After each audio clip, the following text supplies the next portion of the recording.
Hello, ladies, gentlemen, cats, dogs, aliens, and everyone else. Welcome to a Tuesday edition of the MSP Initiative Live. It is April 26th. I swear I was like a blink of an eye and I said, hey, we're already in April and now we're almost in May. So the year is just rocketing by. And frankly, the news doesn't stop. Technology surely doesn't. And we got plenty to talk about. But before we get into all of that, some housekeeping, as we always like to do. So let me just go ahead and share my screen, and we'll do that right now. So mspinitiative.com. That's where you go to find all things tied to what we do here. Under sessions, you will find today's session and every other session we've ever done in podcast and video format. Pick which is easier for you.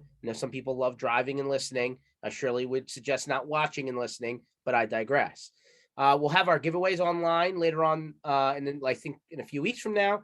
So circle back and we'll get that going. Basically, just throw your name into a hat and you may win a prize, and that would be great.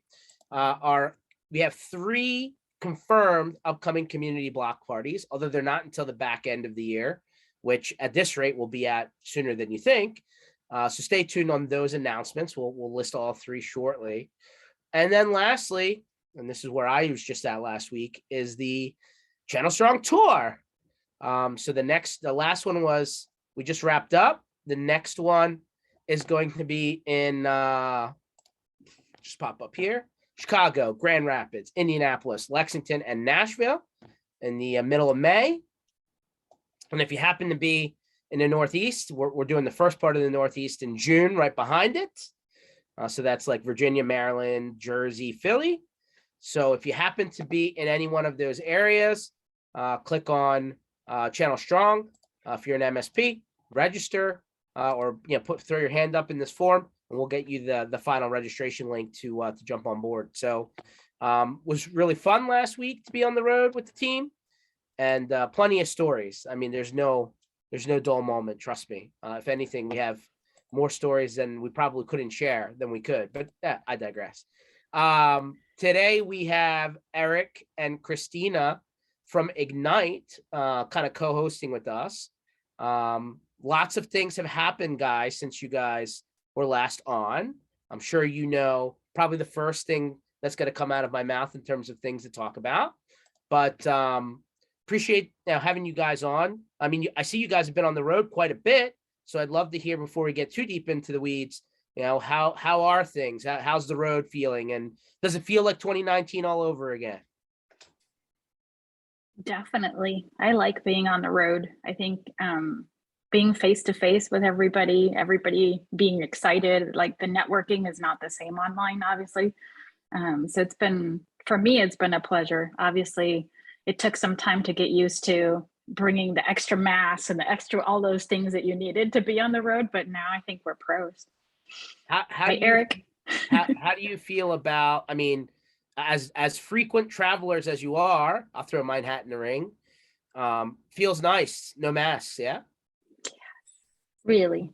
Next week will be my first trip on a plane without one in, forever. So. Yes. Yeah. We'll be able to breathe. I know it's been said a billion times, but I feel like we're finally back to normal. Now the shows feel that way. Yeah. The shows really have lately taken on more of that feel from 2018, 2019. So I think we're really seeing it come back to normal. That's awesome. I'm happy to hear that we're all kind of feeling the same things. And, like we did the bus tour last week through Western PA and Ohio. And yeah, I mean, lots of people coming out, lots of people no longer afraid to go out. And quite frankly, for the people that, are like, hey, I just got so used to the webinar thing and I just don't see a need to go out to an event. We got some of those people that came out because it was so close, right? They could just come out in their backyard. But the conversations continue to shift towards, hey, business is murky, towards, hey, things are going pretty well. And, just weird conversations pop up just because, the guys and gals in IT world are weird anyway. But it was nice. It's, you know, nice to continue to see that people are going crazy. But, you know, let's get on to some of the stuff that they're talking about. And this one, I'm sure, is the first thing, you know, that comes to mind. And let's be fair, you know, we had Big Fred showing up with Big Red at in Nashville last week, talking about the Kaseya Datto merger, acquisition, whatever you want to call it. And another article this morning about, hey, you know, here's Fred again. We're not looking to blow things up. We're looking to grow. This was a growth thing. I know this is a multi-threaded conversation. I will, you know, do something a little bit different, guys. I'm going to allow our crowd to chime in should they feel to pop in and want to talk some more. You'll all be muted by default, and if you want to raise your hand, you just unmute. And you know, it's kind of like a radio show, guys. Don't forget, this is recorded, so you know, if you don't want something crazy out there, you know, for the internet to find you for forever and ever to come, then you know, be mindful. But there it is. Eric, Cristina, let's hear it. What are your thoughts on this? So, you know, there's so much to unwrap here, and there's been so much already said. I think it's, you know, I usually take a wait and see attitude on these things. Obviously, like many, you know, companies in this space, you know, have had some type of security incident. None of them probably publicized quite as much as the Kaseya incident. But, you know, on one hand, you can see, you know, that this is a growth move. Obviously, you know, combined, this takes them from by number of employees, number 3 to number 1, instantly as soon as this goes through. By the way, I do like, you know, the Kaseyo idea. You know, that was brilliant there at the beginning. I see that. I kind of had a Freudian slip, and all of a sudden the new name came out. Hey, you know, works for me. There you go. But, see that? I should be a marketing guru or something. You know, there's a lot that's interesting about this. And the one that I'll kind of point to a little bit and say that I don't have an answer for it, but it's going to be interesting to watch, is the combination of Datto and Kaseya and their competing products, right? Because I've lived through that. I've lived through the combination of what used to be Enable and Logic Now, and several competing products coming together and deciding which ones live and which ones don't. Or, you know, in some cases where both of them live on, because in that case, you know, obviously you still have N Central, and you have what's now called Enable RMM, used to be GFI Max, and then was Logic Now. And there literally are 2 different parts of the market that those 2 RMM tools address. And you can't address the entire market unless you have both. And so in some cases it's going to make sense. And I don't think that any of us are probably, you know, too far into this to make any predictions as to exactly what's going to happen with the products between Kaseya and Datto. Interesting, because I almost forgot about all of that. And you actually lived through what this could be, right? Like, correct. Hey, you know, is one product going to be collapsed into another? Which one lives? Which one goes? Is support going to still work? Is it going to be worse or better? Maybe, you know, like all these questions come out. And I mean, and what is now Enable, right? You know, the company Enable is many acquired pieces that were jammed together. Correct. And I think, you know, in my opinion, it's actually working out pretty well for them. Yeah. I mean, we're going like, could you just give us like a 30-second history? Because I don't think people realize all of those pieces, Eric. Wow. Okay. So I don't think you can fit that into 30 seconds. All right. Make it a couple, like just paint the picture for me. So you basically had 2 companies in the space, right? You had Enable, and you had what was originally Hound Dog. Hound Dog was rebranded as GFI Max and then rebranded again as Logic Now.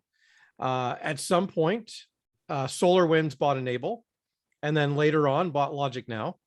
And so you had, you know, Enable and Logic Now both with RMM tools, with backup, with, what I'll call probably PSA Lite or simple help desk ticketing systems, and, several other products as well, all, coming together, as well as support organizations and things like that. And I think that they actually did a really good job of combining them, which it's a monumental task, from the inside.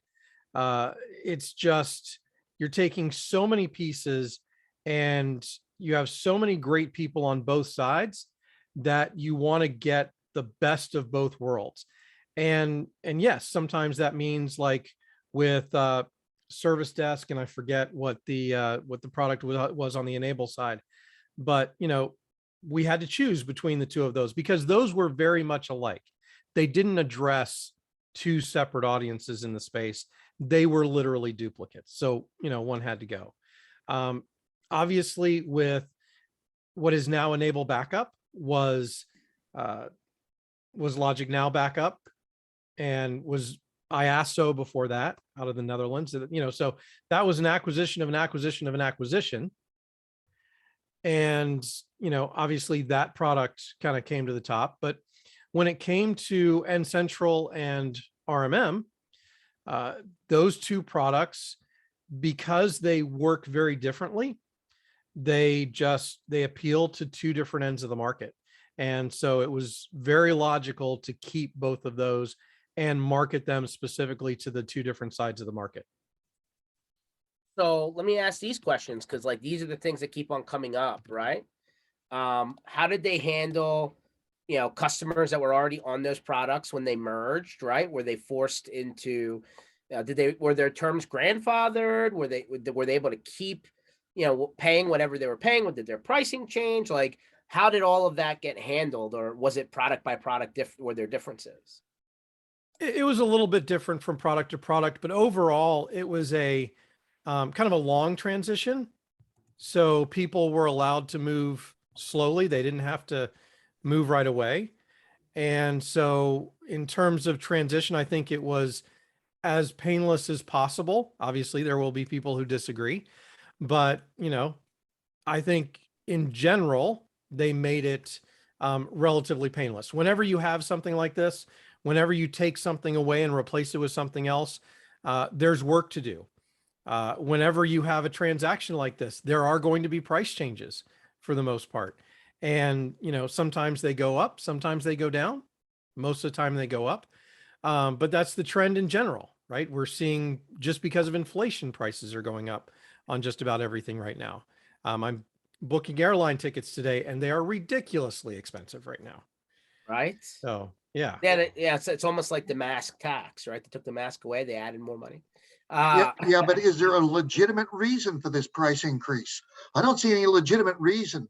I see an awful lot of people who appear to be clamoring to go through and to get their free spiff out there.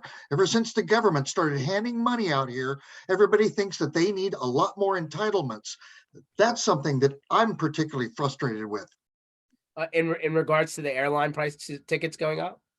In any of the pricing increases, for heaven's sakes, here we're paying $6 a gallon for gasoline here in California. In the county where I live in, the houses just went to 1.3 million is the average price of a house here in Orange County, California. I see now that Starbucks has decided that they need to unionize because, golly gee, that introductory job here is just not paying enough. But hey, for all the pricing increases, is it legitimate? Is it reasonable?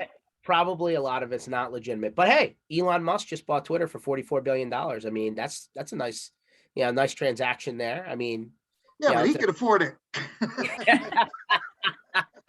We'll get in.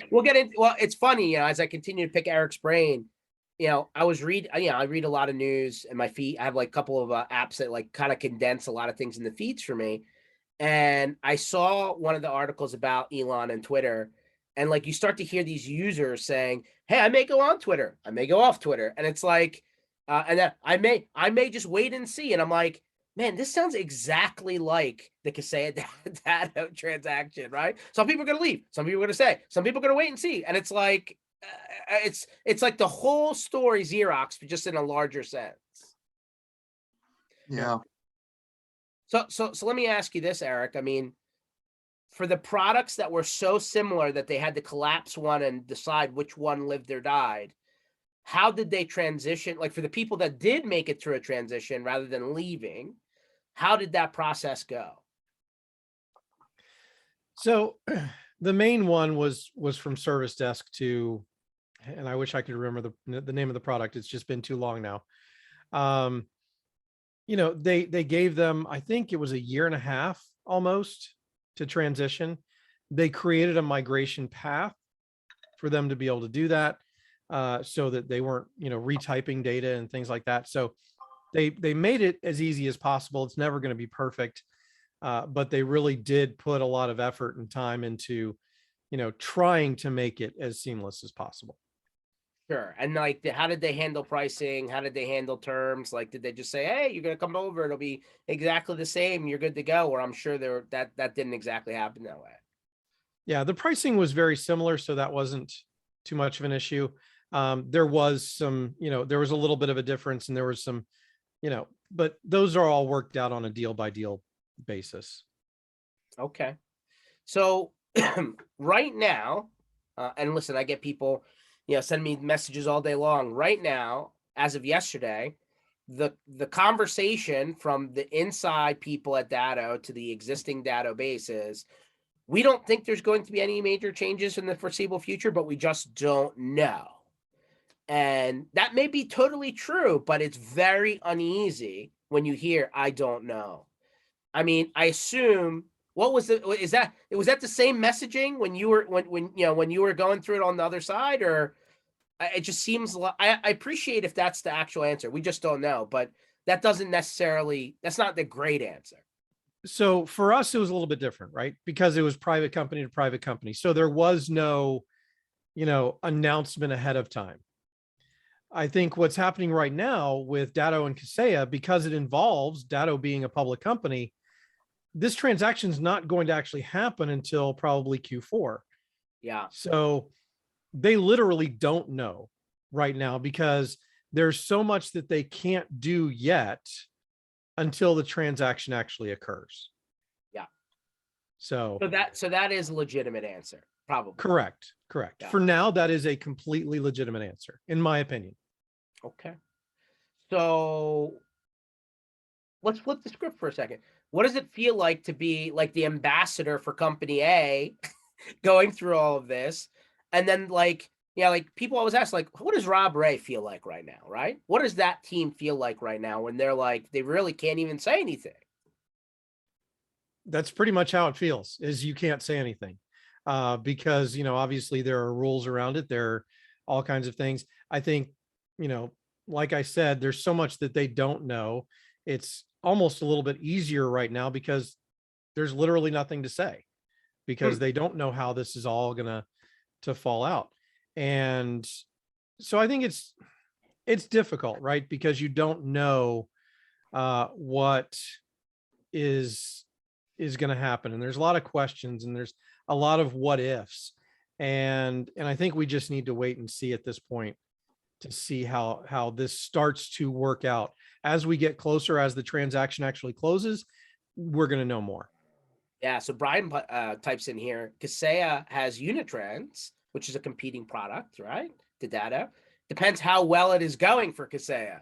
I mean, I guess that's a true statement, right? I mean, I can't imagine they're just going to collapse one, you know, they bought Datto, right? I think Datto backup is probably not going anywhere, but for the people who are using Unitrends, I can't imagine that's going to go away.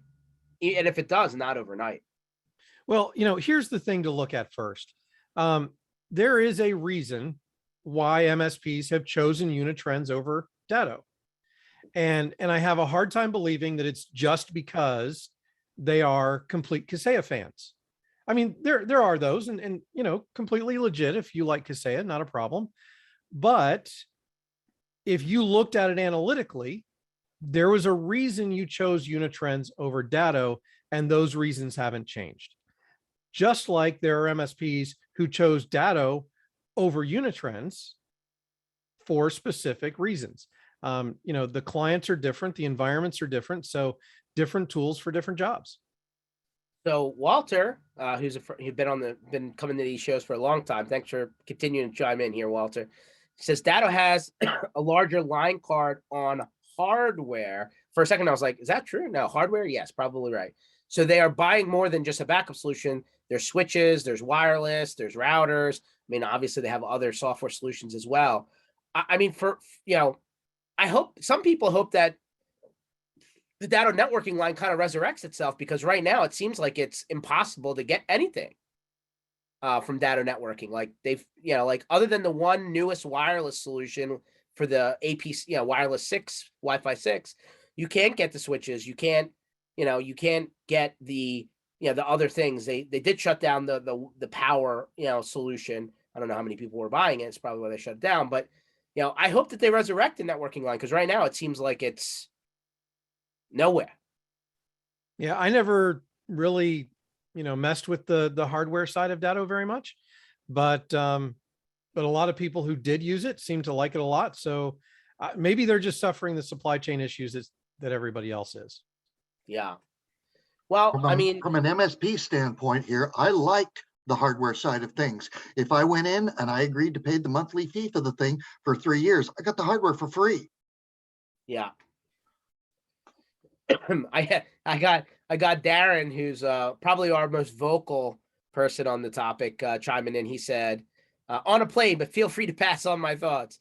Good history lesson regarding all of those companies, but all bets are off with what we know about Kaseya and how they've operated in the past on how this will be handled. Whatever product is cheaper to deliver will probably survive, in my opinion. And I'm sure Kaseya does know what's going to happen. Well, knowing and saying are two different things, Darren. To appreciate your points here.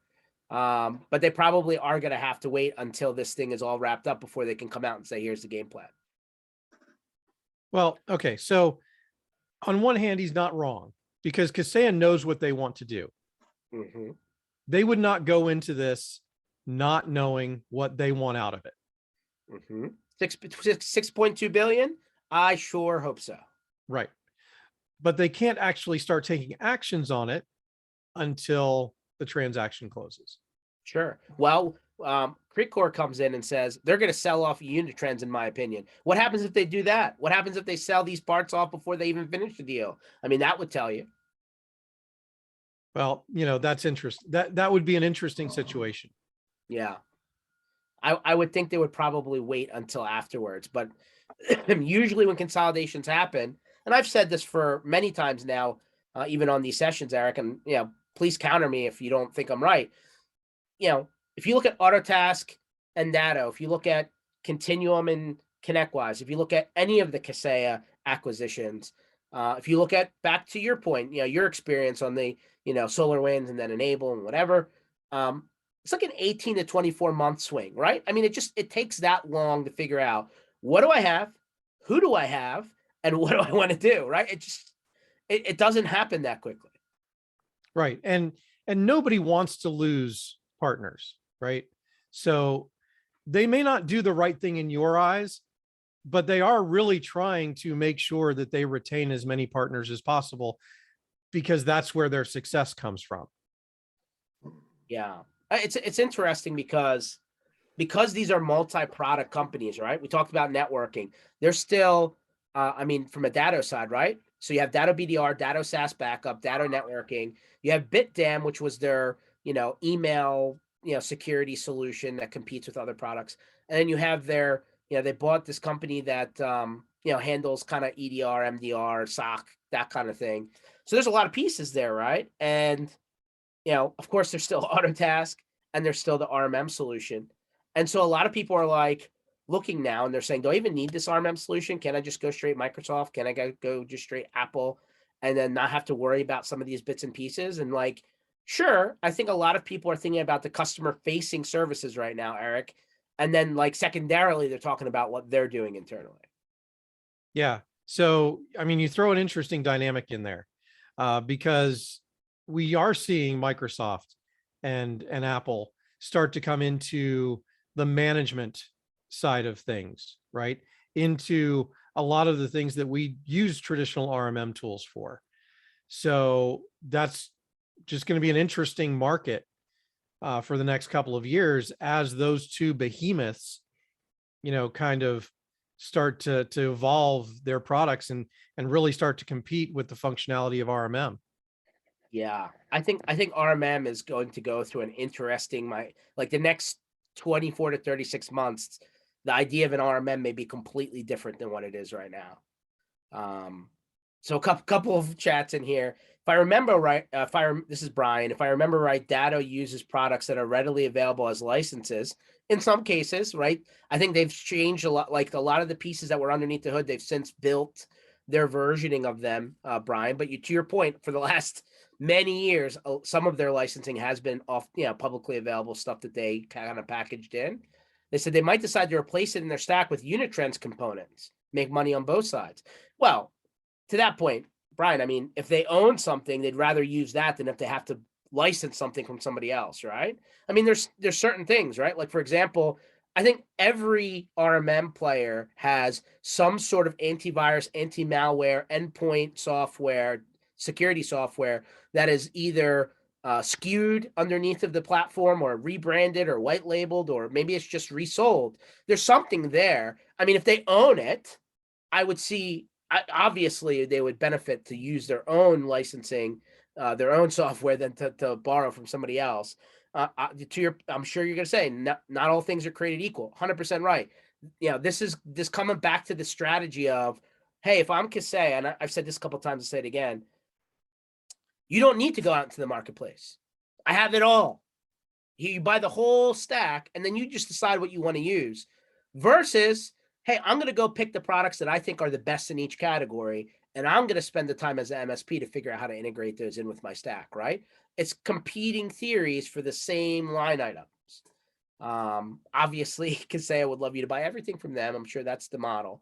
But here you go. Coming to Gavin's point, they're great at keeping partners when they say, your contract is ending. We are going to force you into a 3-year renewal. Don't mind if the reminder email is confusing or didn't even get to you, right? Went into your junk folder, and then all of a sudden you're in and you just didn't even know, right? Yeah.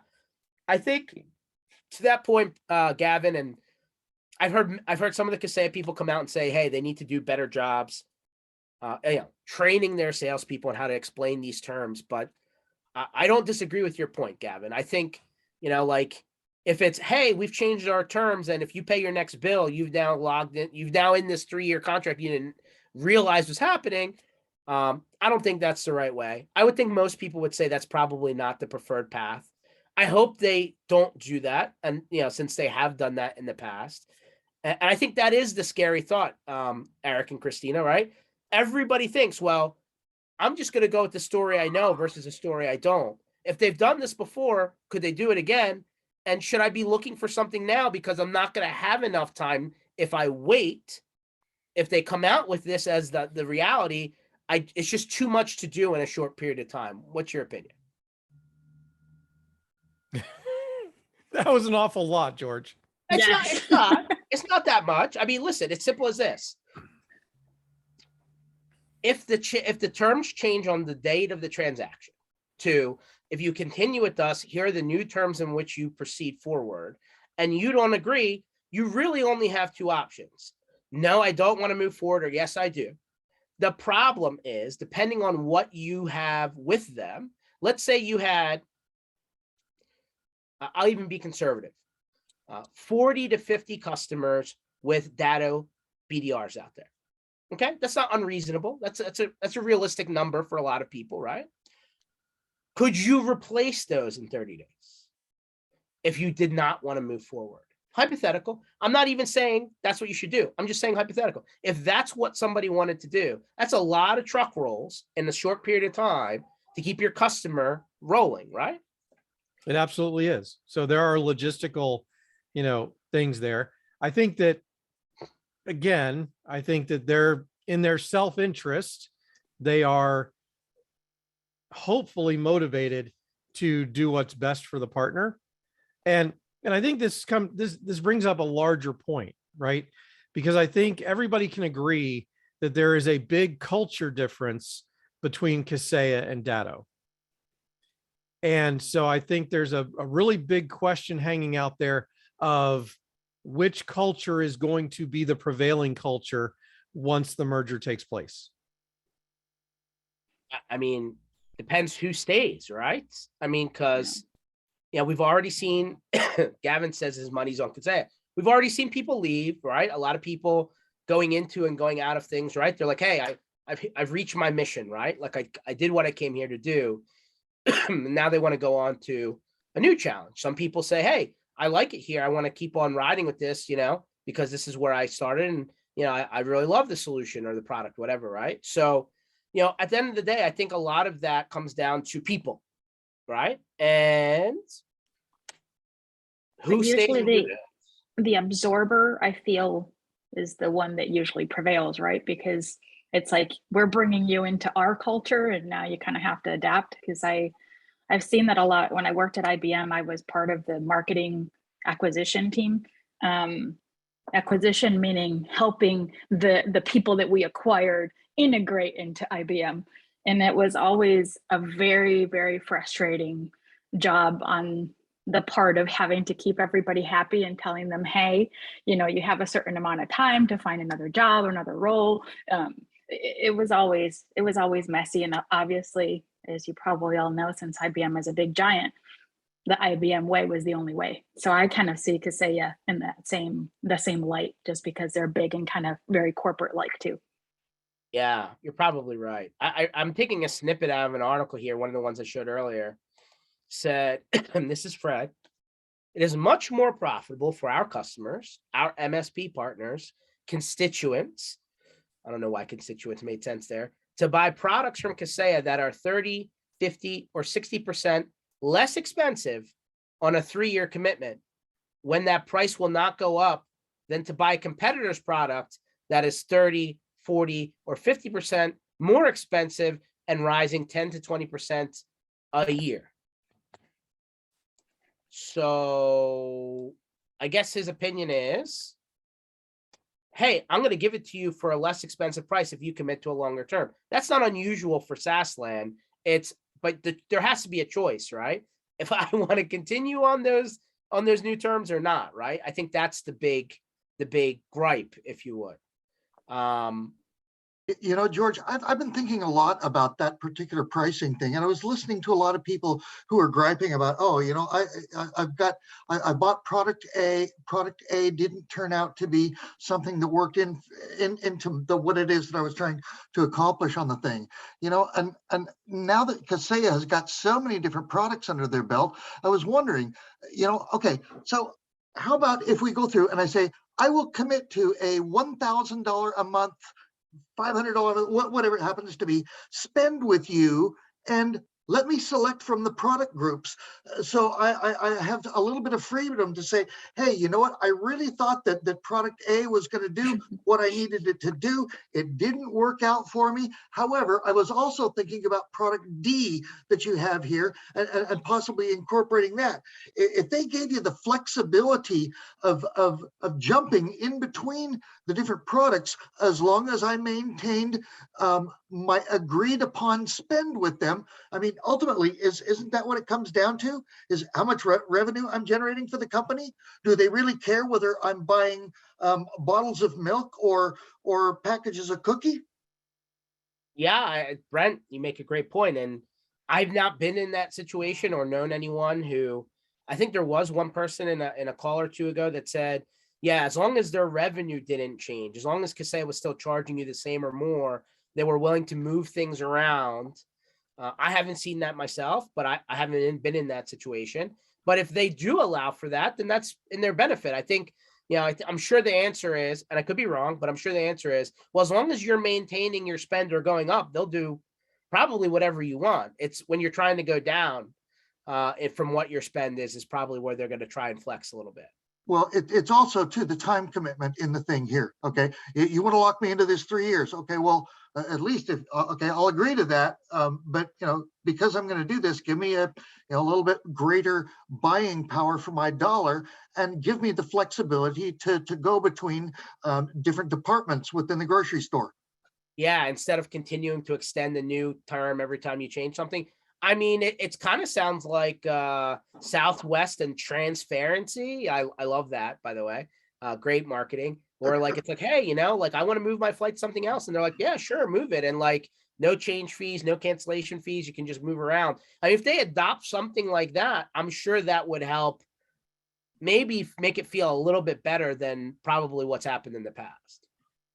Maybe somebody's listening out there and can put these. Again, the gripes that I heard was, if I have a specific product that does not work out for me, here I am, and I am stuck with Cheerios, and my family just doesn't like Cheerios. So I got to sit there looking at the Cheerios every morning, when I go through and I serve breakfast here, and I got to feel bad that I bought them, and I'm going to watch them go moldy on the shelf.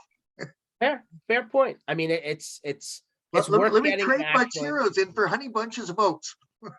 I like Honey Bunches of Oats. It's a great cereal. Brian pops in and says, Kaseya has 1,600 people in sales. Is that right? It may have 1,600 people across the entire company, Brian. Datto has 2,000, I believe. Something is going to give. Sales, accounting, etc. will be paired out. Yeah, Brian, I'm sure you're right. I'm sure there's going to be, like overlap in many areas, and somebody's going to, something's going to have to be cleaned up. And we see this in all these, I mentioned them before, right? All these big companies that come together, you're right. Some people end up getting cut. Some people stay. Some people move into different positions because they just don't fit in that role anymore based on the combined company. I still think that takes the larger part of 18 to 24 months. We saw a lot of that come out in the beginning of the pandemic, right? Where 2, 3, 4, 500 people were getting cut from certain companies, and, just happened to be pandemic times, but it was planned actually. So, or to my knowledge. So, yeah, you're right. It's going to end up coming probably down to that way. I would be very intrigued if they somehow kept their head count the same or more. I think there's going to have to be some overlap for sure. I'm sure Eric went through that over at What's Now Enable, right? As they brought these companies on. Yeah, and what's interesting about that though is you would think that there's a lot of redundancy in that. And there is some, to be sure, but you're talking also about, let's just take finance, for example, or HR is another good example. You can't just replace like Datto's accounting department with Kaseya's accounting department. They can't handle the same number of transactions because Kaseya is doing X number of transactions. Datto is doing Y number of transactions. You have to be able to handle X plus Y transactions. Or in the terms of HR, you have to be able to manage X plus Y employees. So there's not a complete, replacement there. There's going to be some merging. There's going to be some retention, but there is going to be a little bit of having to pare down, and there's going to be some redundancy, but it's not complete redundancy. Yeah, no, I agree. I absolutely 100% agree. It's interesting as I'm reading through one of the two articles here, and he's like, have you met with Rob Ray? What was your message to them? He just, so his response was, I've known Rob for years, but I can't go and talk to Datto people and say, hey, this is what's going to happen, because it would be illegal. This is going to sound mean, but I didn't talk to Rob at Robin's event the other day either, other than shaking his hand. I literally cannot talk to him for legal reasons. That being said, I think Rob is one of the most instrumental people, in the building at Datto. And then he goes on. So, listen, that's a good, it's what you would expect him to say. But yeah, I just think it's going to come down to what people stay. I really do. And he did come back and said, I can't talk about month to month or 1 year agreements. All I know is every Kaseya product has a 1, 2, and 3 year option. Okay. All right. There it is. I think you're going to get little bits and pieces. You're never going to get the full answer. Somebody has their hand raised on a phone call, 516 number. You should be able to unmute if you want to chime in. If you intended to raise your hands, feel free. So I'm going to move off to another one, right? So like this is another guy in MSP land, right? That as there continues to be things and acquisitions and announcements. Oh, that was Darren. He just sent me a quick message here. Actually, here's his new message. PS, I tried product switching with a current product, Network Glue. It was not possible to change. They made it clear the contract that you signed is only for a specific product. So he said they wouldn't let him change. So that's one guy's experience. So hopefully, they're listening here, Brent, because I think transparency is a great way to do it, but it's really up to them. So ConnectWise, who is clearly positioning themselves to be a cybersecurity company, has now launched their own incident response solution service subscription. They're the other man out, right? In the overall architecture now of the channel, right? You got Kaseya Data and you got Enable still out there and ConnectWise, right? So, and of course, there's a lot of other companies underneath, but those are the big ones. So would you consider using a service like this? Partners can buy incident response help ad hoc, incident specific basis, or subscribe to a retainer service purchased in 20-hour blocks for $300 per hour. Key difference in the two options is user with a retainer goes through an incident readiness onboarding process that shortens the response time by familiarizing ConnectWise with the environment they're protecting.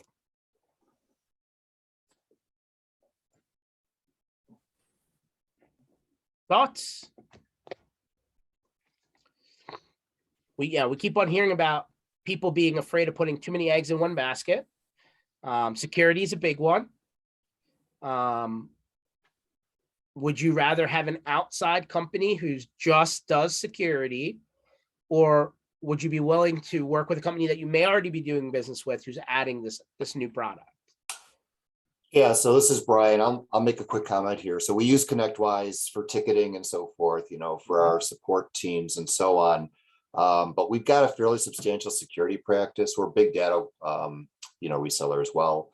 But to us, at least, this is kind of table stakes. This is pretty important. We sell ERP solution, and keeping that up and running is critical.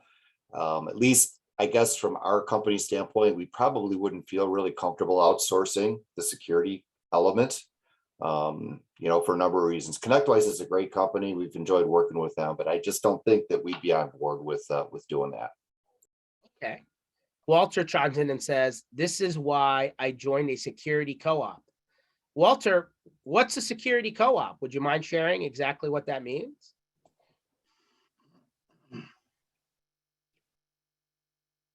No? Is Walter still on?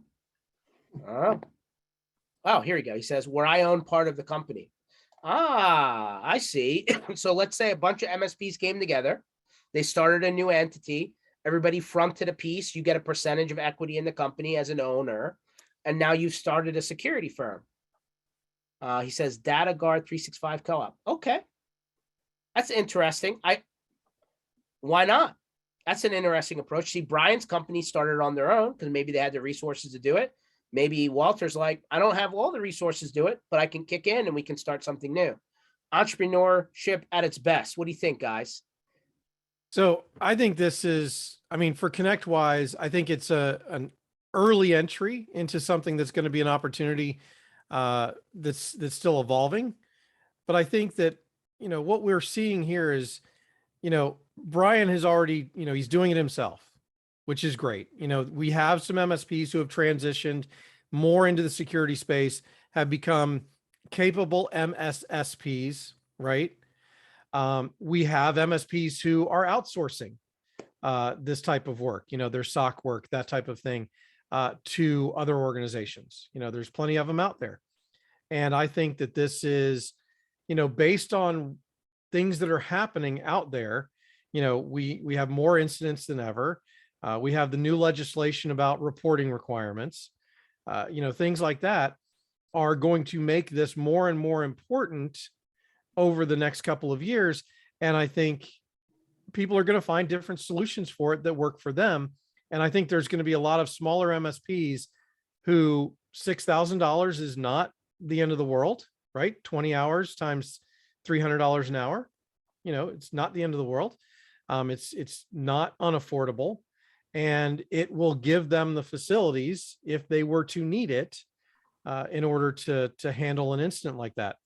I also think that ConnectWise being connected to the environments of those MSPs have an advantage, because they do have, if they're using ConnectWise Manage and all of the different tools for both, the help desk and for remote monitoring and management, they already have tools, in place that they can use as part of that incident response. Fair. I mean, listen, nobody's going to argue the fact that if you already know what you're walking into, you're going to be able to remediate things faster, right? I mean, Right. It's almost like the home turf conversation, right? You're always going to have the advantage when they're coming to your stadium rather than you're going to theirs, right? So yeah, I get it. I mean, the reality is that, there's a lot of players out there doing this, and, while ConnectWise seems to be continuing to go down that security route as a company, Brian already said, hey, we wouldn't feel comfortable having all of our eggs in one basket. They're good at what they do, but not necessarily here. Okay, fair enough. I mean, everybody's going to have to prove their worth, and everybody's going to have to make that call. But definitely a new direction. Here's another one out there. I agree with Brian on that, as well. All the eggs in one basket. SPOG was a huge thing, right? Single pane of glass. Yeah, I never believed in single pane of glass. Still is marketed. I know. But to me, the best solution for your clients is the best solution for your clients, not whatever the best solution for your vendor is. Yeah. And so for me, best of breed has always been the right answer. This is true. Moving on, right, to another, I guess, maybe smaller acquisition out there. So Sophos, the multi-product security vendor, since we're on security, bought an alert vendor, sock.os. So basically this is a service they're going to tuck in to basically, pull in all these third-party product integrations to, basically help them tie some of their stuff together and give better visibility. So not a huge transaction, but a transaction nonetheless, as we continue to see these happen in MSP land. It's interesting, like people don't think of alerting as a very, and there's products out there like Alert Ops, and there's like 100 different ones, I guess. But, bottom line is, a lot of people just have this stuff come in as tickets into their system, right? The question is, do you have somebody sitting in front of a screen 24 hours a day actually going through these things and to figure out the severity, right? I mean, there's where a little bit of a, intelligence comes in, right? To be able to figure out where do you spend your time, because I can imagine as somebody, maybe Brian, your company does this a little bit more than anybody else, with the volume. I mean, I remember in the beginning days of RMM, right? You flip the switch on and like 10,000 tickets created in the first 24 hours, and you're like, oh, yeah, that was brutal. I can only imagine the security alerts are just as bad, maybe even worse. Yeah, so I find this one really interesting. We're a Sophos user as well, and we use InterceptX and some other tools that they've got there, and they do a really good job. I think that this one has applicability because we can't always have the manpower to be everywhere 24/7. We're just not set up to do that. During the normal business hours, et cetera, sure. So if we could maybe do a hybrid with this solution, that might be something of interest, right? Where they can handle, weekends, and we do a lot of our upgrades and implementations on the ERP on the weekend. So our team's pretty booked up doing that kind of stuff. So if they could handle the nighttime and the weekend time, that might be something of interest to do something along those lines. They obviously know security extremely well. They've been in that space for a long time. Interesting, Brian, right? Your comment on ConnectWise was I'm not so sure that's a good move. But your comment on Sophos was, this is what they do, and I'm more interested in what they're doing here. And I think some of that maybe is just in the vertical, the vertical focus, right? Like ConnectWise is a little bit more broad, right? I don't know if Yes. Walmart's the right thing, but like Sophos is like, nope, I'm like Chick-fil-A. I do chicken. I don't do burgers. I don't do hot dogs. I just do chicken. If you want chicken, come to me. Yeah, George, there's a bigger comfort level there without a doubt, because they know this really well. Yeah, fair. I'm sure Darren's over there saying, chicken? Yeah, where's my Chick-fil-A stop today? Yeah, me and him just compete on those Chick-fil-A points. Last one I wanted to mention, and it lines up perfectly because we're coming towards the stretch here. But so the Verizon CEO, I don't even know if we remember who this guy's, the name of this guy, but he says private 5G mobile edge computing for business will pay off big time. I'm like, private 5G, what in the heck is that, right? And network as a service on the 5G network. And apparently, like basically creating what seems to be like their own 5G version of what used to be MPLS, right? On their network. So they're saying this is going to pay off in the big time over the next 5 to 10 years. Listen, if the technology's there, guys, I'd love to see it. But I mean, if the wireless network is that stable to handle this, becoming the primary connectivity option for businesses, I'd love to see it. But no offense, I think I would still have more faith in the wire, fiber, copper, or whatever. Probably more fiber, but it's kind of like, hey, I'd rather have the gas line come to my house than the oil guy coming to refill me up, right? So I don't know. Do you guys really feel like you would recommend 5G as the primary internet link for your customer in the next 5 years? For me, I don't think I would, for all the reasons that you just talked about. However, there's an interesting twist on this, and that is it's private 5G. So are we talking about something where I have the same security level as, say, a VPN over a 5G network without having to establish a VPN over that 5G network? That's what it sounds like. Yeah. That sounds like a little more seamless to me and a little easier to support and a little added security rather than just using my phone as a hotspot. Yeah, oh, for sure. I agree with all your points. The question is it robust enough to say, oh, this is my primary link to the world? I would say right now, I don't believe that to be the case, but obviously the Verizon CEO has a lot more knowledge on this than I do.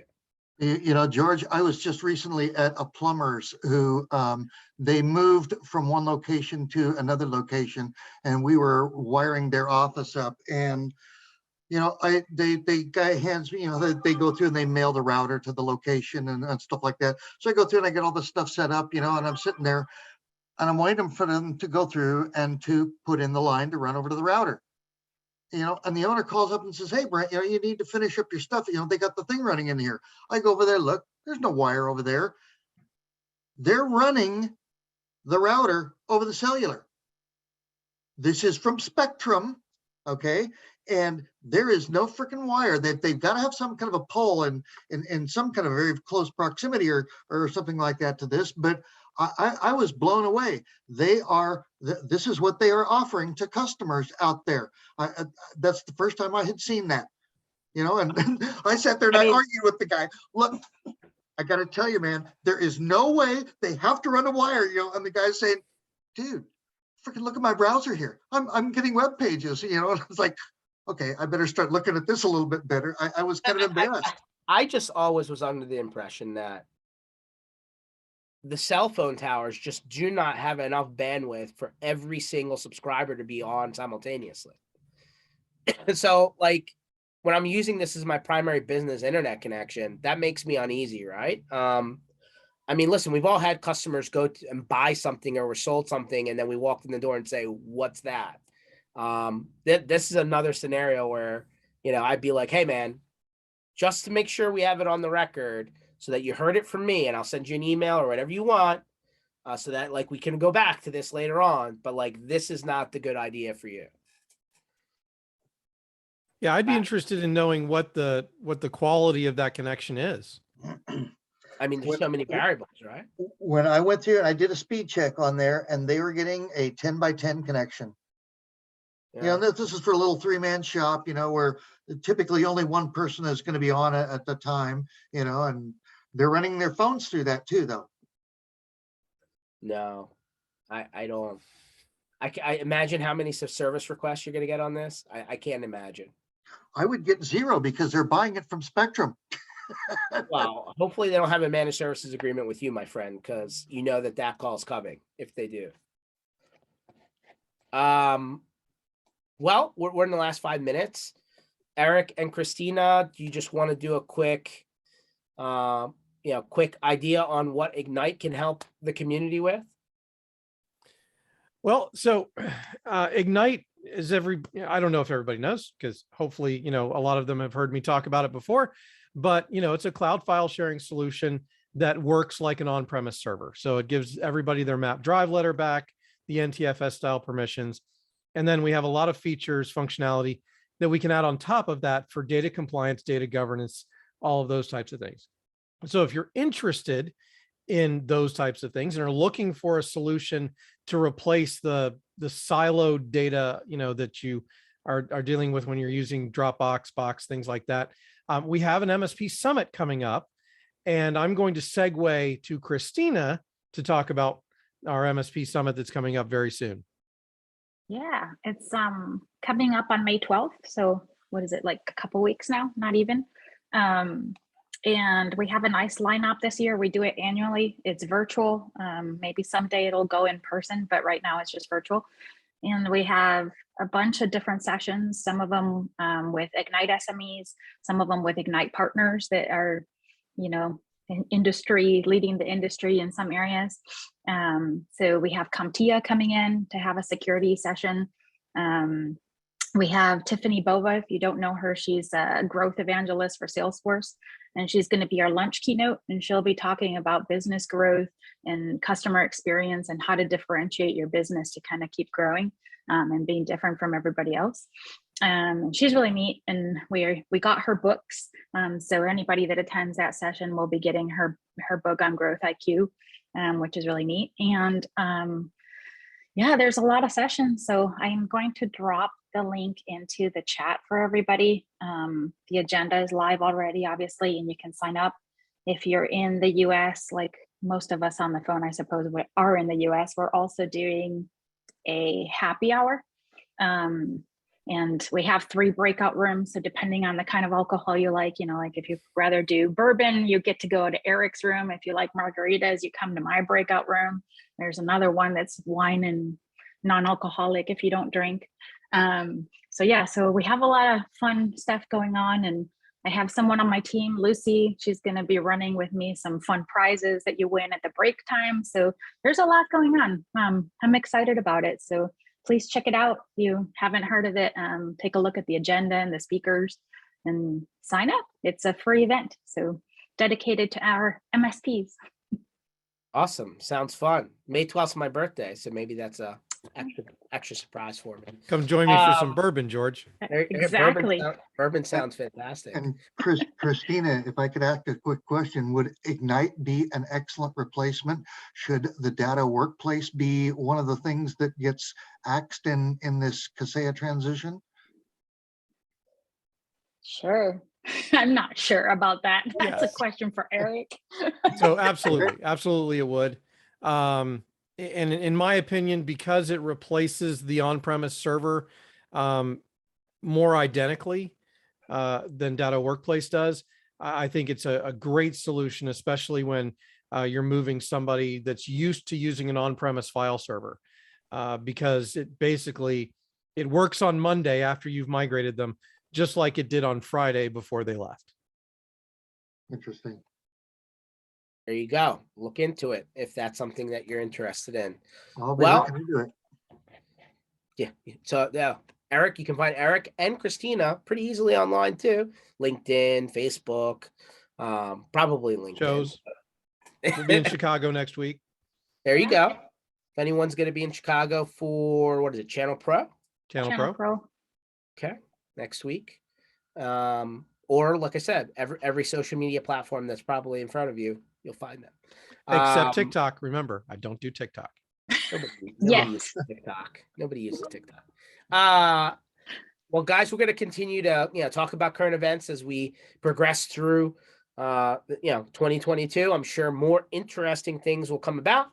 Make sure to follow up on mspinitiative.com. Remember, this session will be under sessions, and we keep on doing these Tuesdays and Thursdays, 1:00 Eastern time. And we'll continue to do that as we progress through the year. And I'm sure we'll see Eric and Cristina soon. Check out that MSP Summit on May 12th. Thanks, Thanks, everyone. George. Thank Thank you. you.